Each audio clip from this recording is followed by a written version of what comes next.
Hi, I'm John Sumter, and this is the HR Examiner podcast. Today, we're going to be talking with Usman Kahn, who goes by Oz, generally speaking. And Usman Oz is the Senior Vice President and Head of ADP Ventures and the founding member of its strategic investment arm. It's a fascinating job at the pile of the intersection of innovation and huge supply of customers that ADP has. So, with that, Oz, how are you? I'm really well. A little bit chilly in New York, but that comes with the territory, I suppose.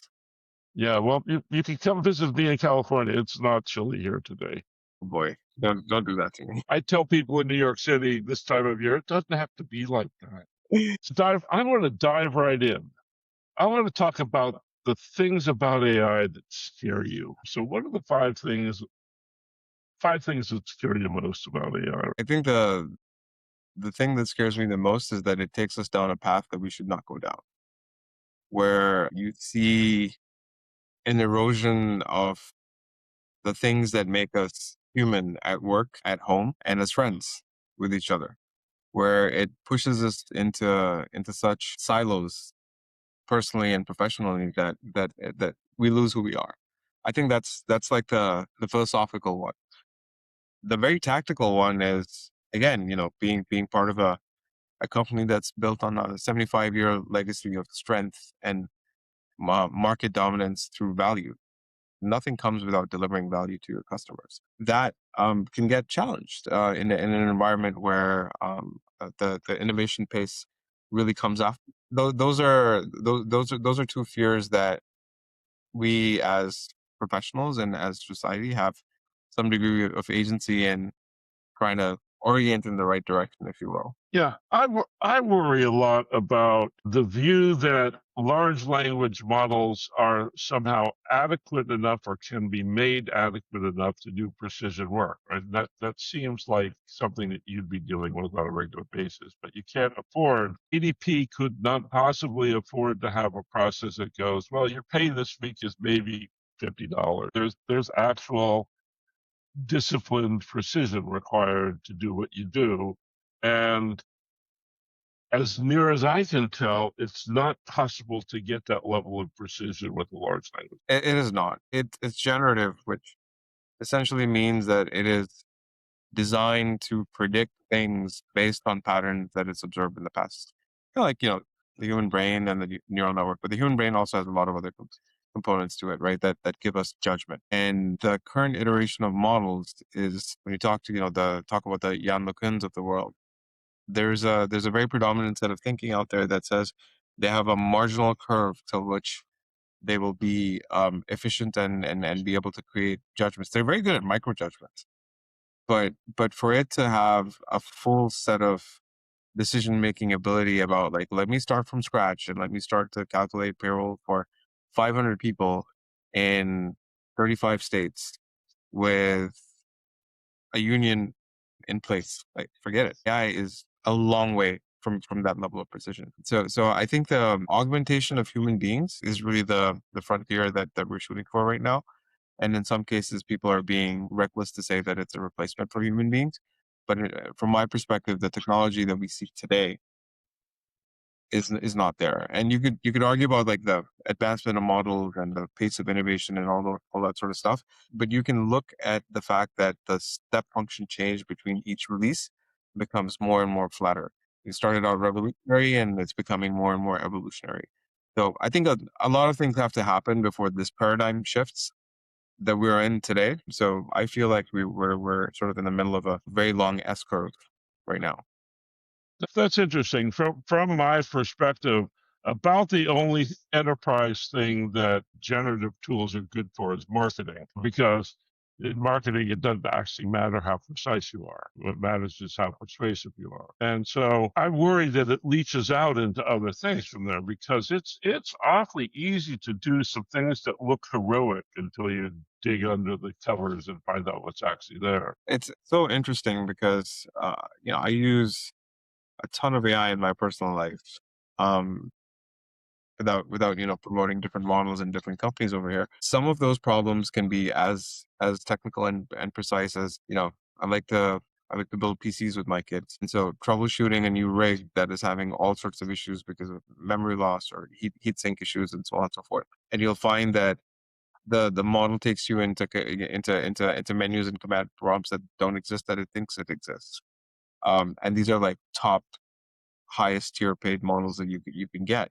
And it's always a reminder that hey, it will make up stuff or it will try and keep on validating things that you believe in and the biases that you believe in unless you check it. To check it, the amount of work that you have to do is tremendous. You have to literally grind and teach it, which is why AI in the enterprise has been at a different velocity than AI in my home. Because as a consumer, it's very easy to pick up and apply my judgment to say this works and this doesn't work. But when you bring that to someone's benefits, it's a whole different can of worms. That's right. That's right. That's the precision piece. I watched the evolution of this. I've been following the evolution of AI for 50 years, and it's not uncommon for there to be peaks of enthusiasm followed by valleys of zero investment. And I wonder if you think that we have enough of a tiger by the tail so that we will avoid that kind of winter, or is that an inevitable consequence of where we are? I think the people that are on the very exuberant side of the market and deploying capital like you've never seen before Right. might end up disappointed. Those of us that are being a little bit more disciplined, I think will be fine because there are a few fundamental things that is solving in the enterprise, like in the business world, so to say. If you think about software as a layer cake, right? There's generally three layers, which is one is like the input layer. It's the forms, basically, right? It could be the cells in your Microsoft Excel, or it could be a Word document. The middle layer is your logic layer, which is sort of like it routes information to where it should go. It can also have a calculator in it, like a parallel engine potentially. And then underneath that, you have the data layer, where you store the inputs and the outcomes of everything that you calculated. And then there's the supplementary element to it. I won't call it a layer, which is like the integration side of it, which connects all of this to other systems outside of it. And when you think about this construct, and the reason why I'm taking you down this long path, there are seams within that layer cake, and there are massive seams between that cake and other cakes. And there are so many micro decisions or micro tasks that are low value added that people have to do to make that software function. And it's everywhere. It's in ERP, it's in CRM, it's in HCM systems. That is going to get solved by AI. So it is going to make all these systems far more efficient at what they were designed to do. All those things that people had to step in because it was incapable of making those micro decisions, that scope is massive, right? You think about the Fortune 500, you think about the companies underneath that, you think about the mid market, you think about small businesses, and then you think even outside of the US. So the total addressable market for these models and these companies is massive. I think everyone will commercially do well to make what we do today much more efficient. But those of us that were imagining, you know, AGI like scenarios where very, very complicated processes get taken over by, a new AI Salesforce comes out and basically dominates the field. We've yet to see that because the hard stuff around building an enterprise system is unchanged. The precise stuff you still have to do today, and that takes time, effort, manpower. Yeah, you can have AI agents help you write your code, but if you rely on them completely, I was just with my nephew who's doing his master's at Berkeley in AI, and he's like, if I let the AI do the work without supervision, I end up with a host of cards as far as my software goes. And that is true for anyone that doesn't have experienced engineers looking at what AI is producing. So I think you have to separate these things from the hype. I think the low value added tasks are going to go away. But when people say, "Oh my God, the world is going to change," and there's going to be massive erosion in enterprise value for the ADPs of the world, I don't believe it. So that's interesting. You could translate what you just said into another generation of we're finally going to be rid of spreadsheets, because the way those little tasks are done inside of organizations is with spreadsheets, so that you can manage the details of those little tiny transactions. recently starting to believe that that's where humanness is in this whole process. It's actually not inherently inefficient. The problem there is the sophistication of the enterprise tool rather than the sophistication of the user. The user knows what they need. The user's getting what they need. They have to. Figuring out how to make an enterprise tool that is so sensitive that it can understand the nuances of my organization, it's kind of almost the opposite of enterprise economics, right? Because enterprise software economics runs on the idea that you build it once and sell it 1,000 times, That's right. right? And this next layer of stuff seems to me to start to look like every instance is a big implementation. Yeah.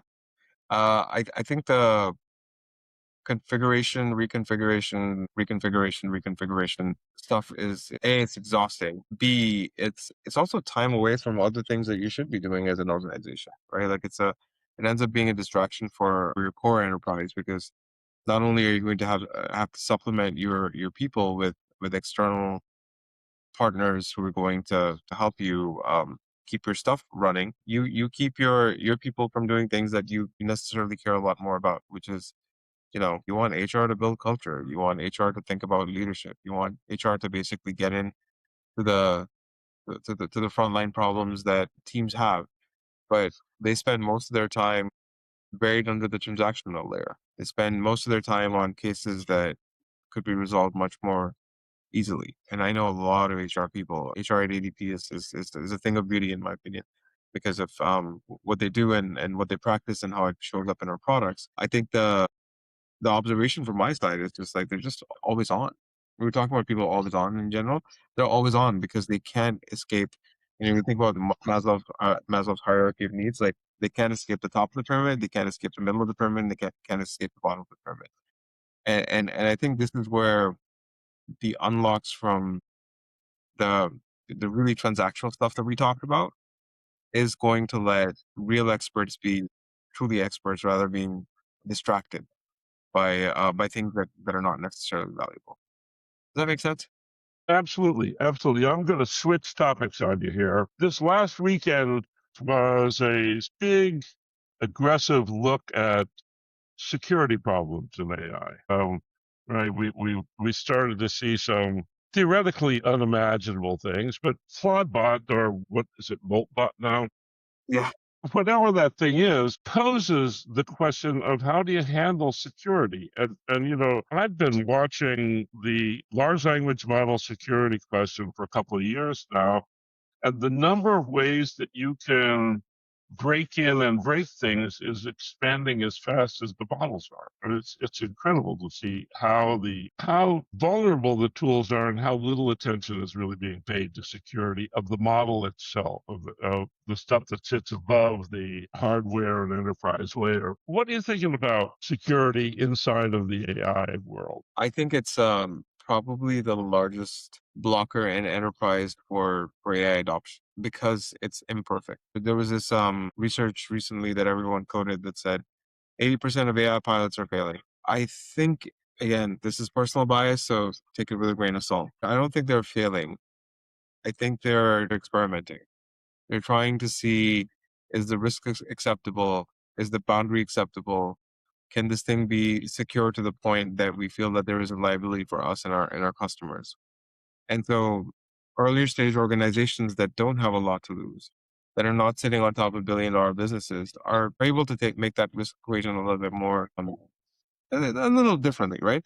But for incumbents, it's harder because you have massive liability. And so until you can be completely sure that the AI can't be compromised by again AI driven attacks, or your security framework isn't strong enough, or you can't essentially fool the model into doing something inadvertent, you hold back, which means it takes you 3 times as long as an enterprise provider to do what a startup might do in the span of the same amount of time because they're happy and willing to take risks.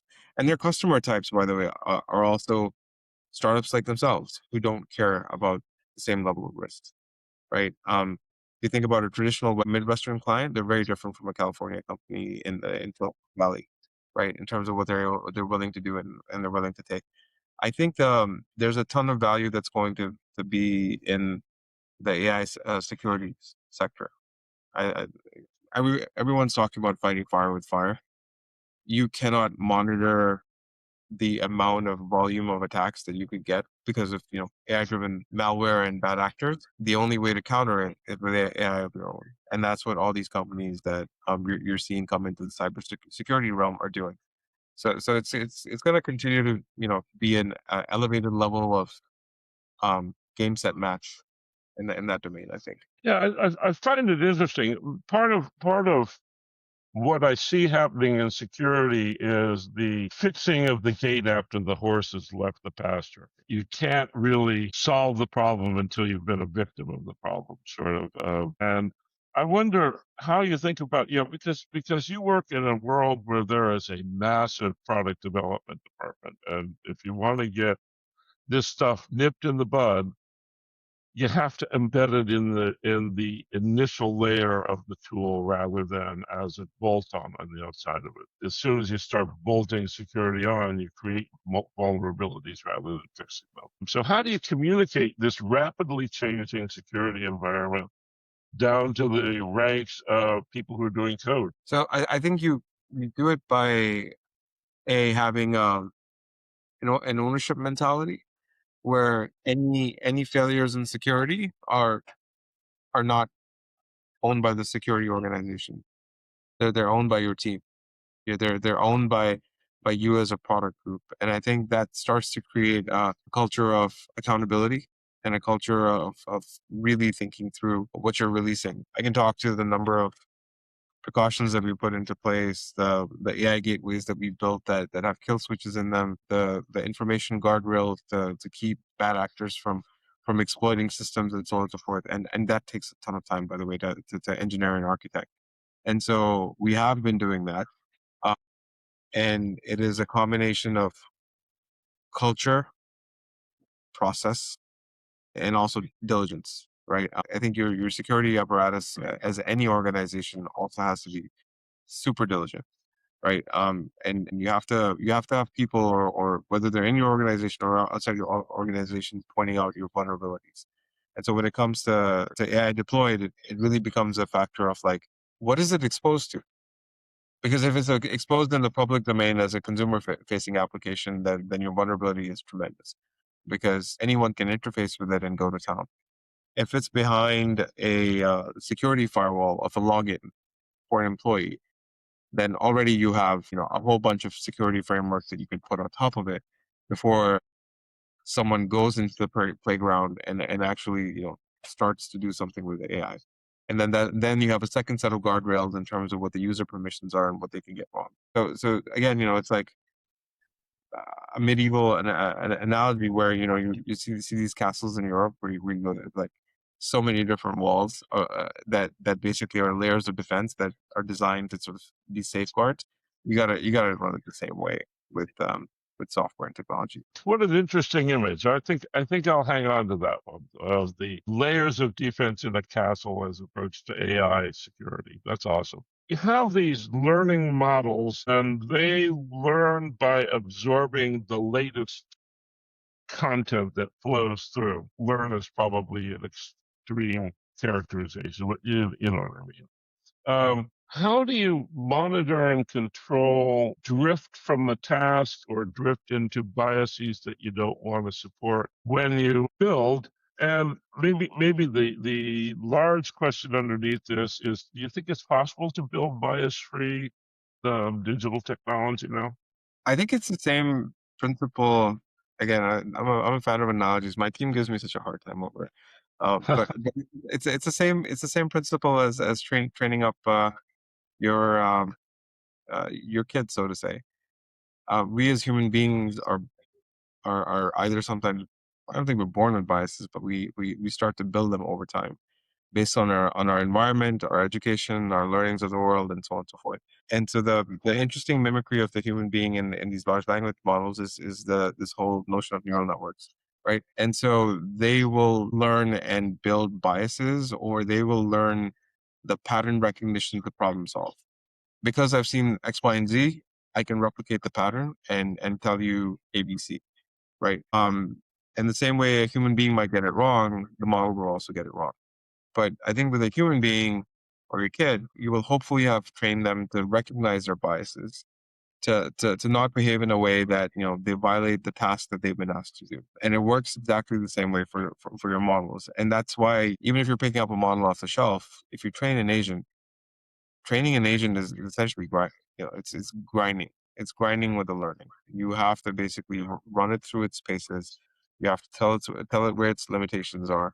You have to get other agents to test it and basically see if it behaves badly. You have to have trained those other agents to test that agent because you want to make sure that you completely control the variable then prompt. So the same way you can teach your kid to not say completely inappropriate things at a family dinner, the same way you have to train your AI to not go off on a tangent and start to imagine stuff. You ask about a company HR policy, your guardrails, your mechanisms, your training should basically point to only reference my company's policy, what we put into place.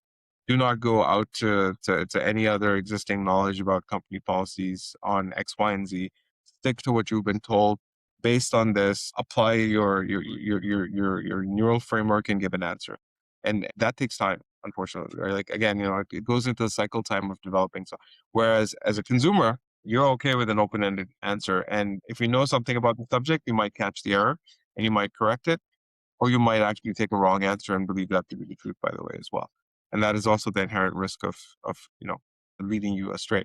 But the opportunity cost of you doing that as a consumer is nothing compared to an organization doing it where especially it's a compliance-based violation that might result. So you opened up a rabbit hole that I'm going to run down for a second. If you try to give a large language model the HR policy data that's available in a large organization, you will have a great big giant pile of incomplete and contradictory data, right? Because enforce the same specific dress code in San Francisco that you can in Minneapolis, that sort of thing. There's going to be variability inside of the data if it's complete and if it's up to date.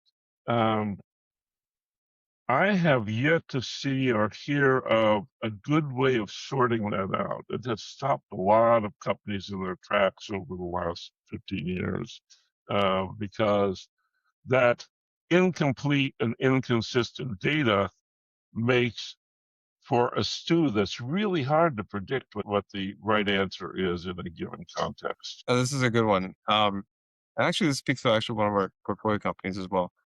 So we invested in a company called Emma, that's EMA.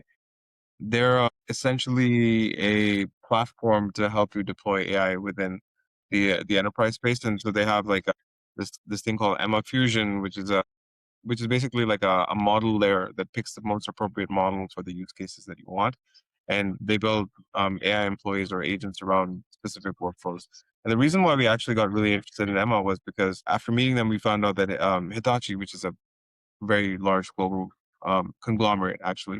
I was really shocked to hear what they did because I always associated it with electronics in my home, but they do a heck of a lot more. They used Emma to basically become the HR policy agent for their global workforce. And the problem that you just described, right? You've got in your database, you've got policies that are probably outdated. You have policies that are contradictory. You have policies that are geography bound. You have policies that are date bound. You have policies that are role bound. And when you pull it all together and you try and make sense of it, you can end up with contradictory answers, right? Simply inquiring on your PTO balance might pay time off.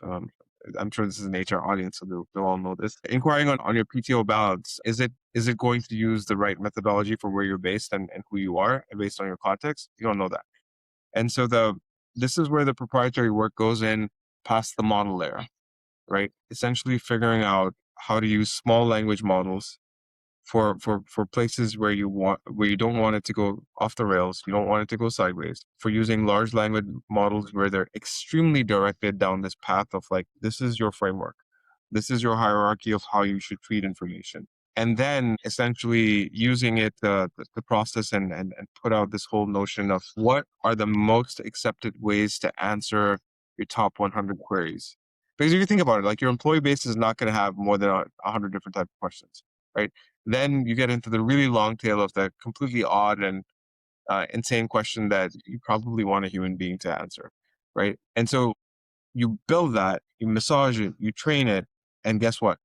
You put it together and with this whole notion of, again, the castle defense from a security standpoint, with this really methodology based approach to how information should be accessed and presented, and it works, and you can put it in front of tens of thousands of employees. And so again, we invested in Emma, we brought the same technology to our platforms, and that is actually one of the use cases that they're working with us on to complement some of the work that we do on ADPSS. But I I hope it sort of like highlights how much work you have to do to get to something that sounds very simple. To a layperson, it might just be like, yeah, let me just load all my documents and the ChatGPT should be able to tell me. Because we do that in our personal lives. But in an organization, that's not the same reality. Something that might seem extremely easy and simple is actually very complex. So you are saying something that I don't think I've heard anybody say before, and that is that an enterprise implementation of, say, HR is best understood as an org chart sensitive thing, with role and level and task definitions by at least division and probably down to a department level kind of thing. And that's a very different way of thinking about how this implements. Most of the stuff I see assumes that there's a universal quality to be found somewhere. I find that remarkably. Well, it's the best idea I've heard this week. Well, I'm glad to hear it. We're just at the start of the week, so you might hear about something better. That's good. That's good. So to wrap this all up, if you're an HR buyer, what kind of questions should you be asking vendors? I think what you need to be asking vendors is, I'm going to give you a slightly long answer because like my media trainer would go absolutely crazy. The longer thing that I would give you is really go deep into the details of what you're able to do, because there's a high tendency to for providers to focus on like the top line marketing of we have a thing for this and we have a thing for that and we have a thing for that. Get deeper into how effective that is. The HR buyer knows what their top. There's no such thing as top five problems. Top five problems are just like things that are on fire. You generally have 20 to 30 problems, and sometimes more depending on the size and scale of your organization. As an HR buyer, you should know your top 20 to 30 problems that exist across that same taxonomy of needs that I just described: departments, people, role types, geographies, and so on and so forth. And think about where you could get the highest amount of agency with AI.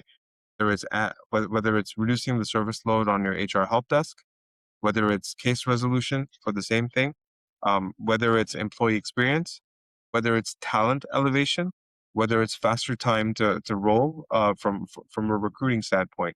I think you have to really get into the deep details of what does it do, how well has it been trained, and essentially how are your teams going to react to it.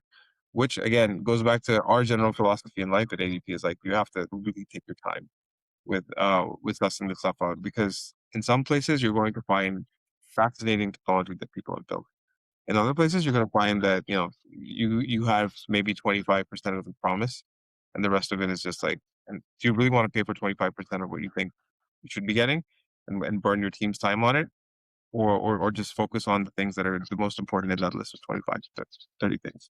Does that does that help? That helps. That helps. It raises a question of how do you get smart enough to figure that out, right? I can tell you what my 20 problems are, but if I go into a demo of some kind, you have to be particularly aggressive in a demo environment to get the kinds of answers that you're talking about. It requires a ability to ask the right questions, understand the answers, and move forward and keep the process on track rather than on the talk track. And I don't know that HR buyers are trained to do that, right? So It's nice. I completely understand it, right? Because expertise is built in directions that take you deep in terms of the effectiveness of what you need to do. This is another thing too, right? Like I think the thing that your our HR audience in 2026 should take away from hopefully this conversation is that everyone needs to get a lot more smarter about technology because it is going to blend with what you do, right?